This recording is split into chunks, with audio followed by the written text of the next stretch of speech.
Good evening, everyone. Keith Johnson, CPA, with your Business Beat, little special edition for the evening of June 16th, 2021.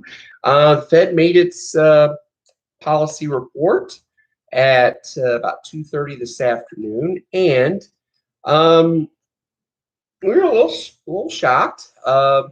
They basically no changes. No changes to the interest rate, which we did expect. No changes to the quantitative easing. They're still going to do $120 billion a month for the next few months at least. And really kind of bullish wording, saying that the economic growth and job growth will be the primary focus forward, and also to attempt to keep the inflation within guidelines. Now, what they did do was they did up their guidance on inflation. Usually for the last 40 years, 35 to 40 years, the Fed has kept its inflation target at about 2%, give or take.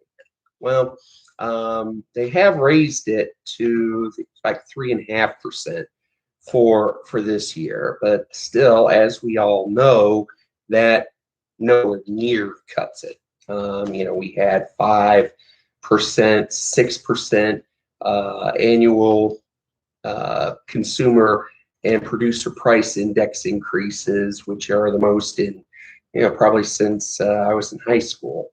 And I really, when I was listening to the report today live, I was like, oh, geez, they're not doing anything. They've got their head in the sand, because quite frankly, as we all know, prices are going up, and they did acknowledge that there is short-term pressure, but I think we're gonna see some more pain, and at least for a little while. Now, job growth is expected to continue. Unemployment is going to projected to be dropping to 4.5% by the end of this year, and 3.5% by early 2023. Now, within the discussions, within the minutes of the meeting, the Fed pretty much did tip its hand, at least in the medium term, to raise interest rates. Now, currently, interest rates are about 1/8 of 1%, or 0.125 basis points, or 12.5 basis points.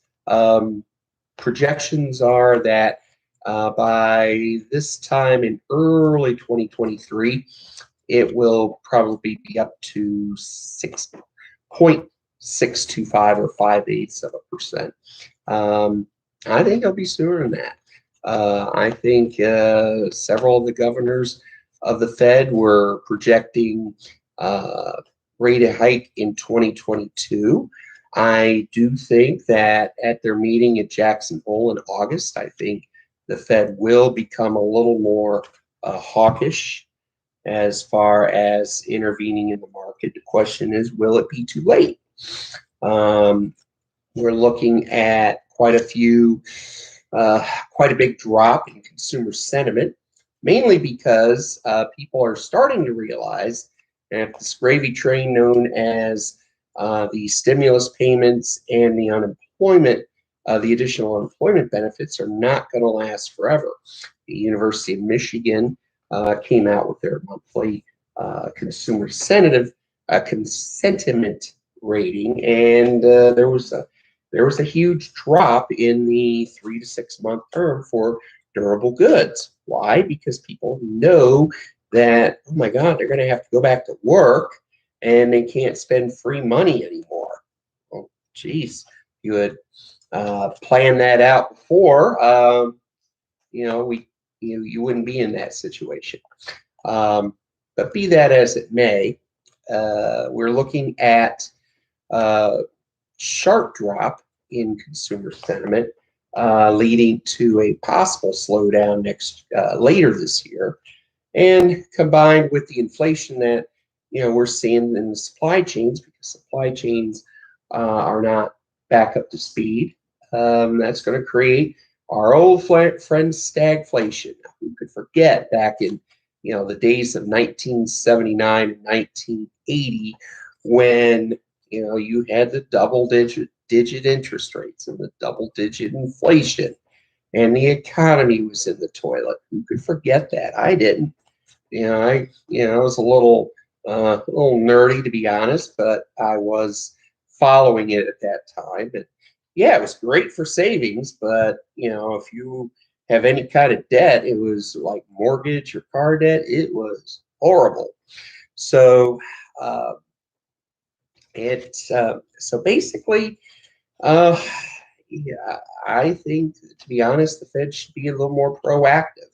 I think they dropped the ball on this one. I think they should have at least put in some wording saying that the taper will begin. I still think it will later this summer, but a lot of times, if you wait too long, then you have to overcompensate later, and that's why we have issues like soaring interest rates, stuff like that.